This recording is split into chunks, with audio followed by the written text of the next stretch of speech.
Bismillah mon in Pulaar English. You're welcome in Pulaar English. What is your schedule like? What is your schedule like? What is your schedule like? Holko woni haajuma e nyalde? I get up at 6:30 every morning. Our classes start at 8. I get up at 6:30 every morning. Our classes start at 8. I get up at 6:30 every morning. Our classes start at 8. Gimmotomi ko 6:30 kala subaka. Min puɗɗo jangude 8h. What time do your classes end? What time do your classes end? What time do your classes end? Hol saha mo ɓarata? Afternoon. After class, I eat lunch with my friends. At noon.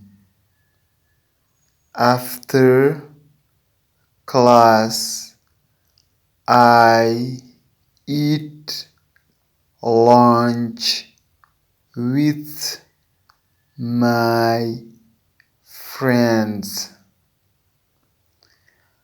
At noon.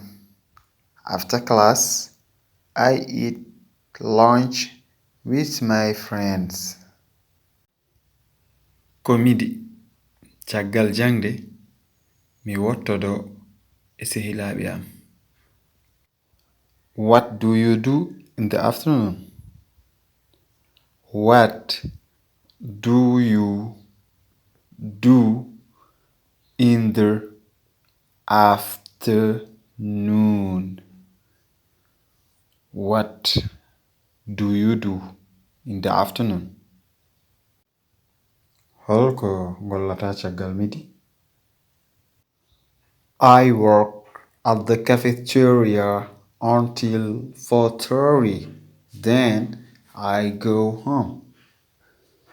I work at the cafeteria until 4:30. Then I go home. I work at the cafeteria until 4:30. Then I go home. Mi liggoto e cafeteria ha 16h30. Caggal mum mi yaha galle. What do you do when you get home? What do you do when you get home? What do you do when you get home? Holko mbaɗata so a yettima galle? I help my mom in the kitchen, then I have dinner with my family.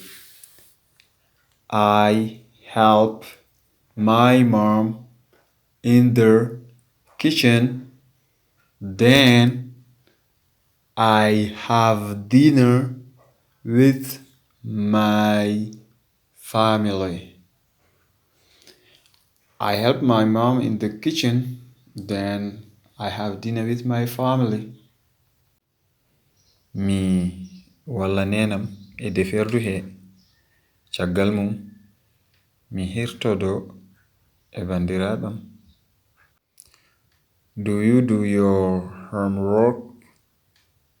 Do you do your homework? Do you do your homework? Ada janga to galle to. Yes, I study at night after dinner from 9 until 11.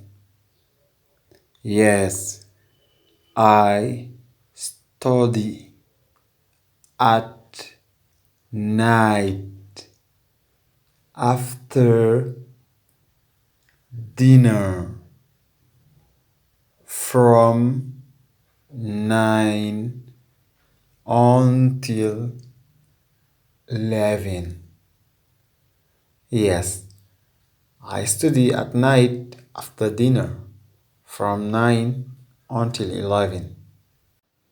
Eyo, mbaɗee janga jamma o caggal hirande immade 21h ha 23h.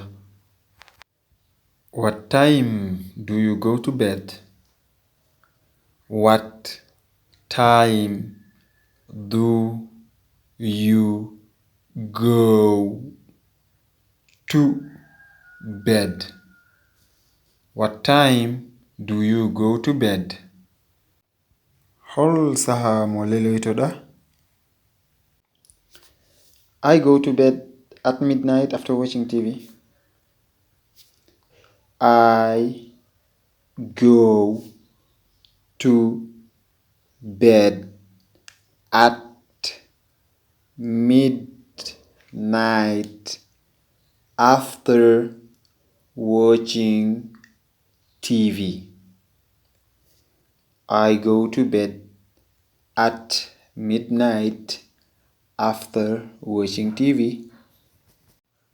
Leloytomi ko minuit caggal jebgol tele. Bandiraaɓe woni jejjita wadde abonné emee partazee vidéo ji men ɗi bele jo ma ɓuri yaarude yeeso. Bismillah mon in Pulaar English. You're welcome in Pulaar English.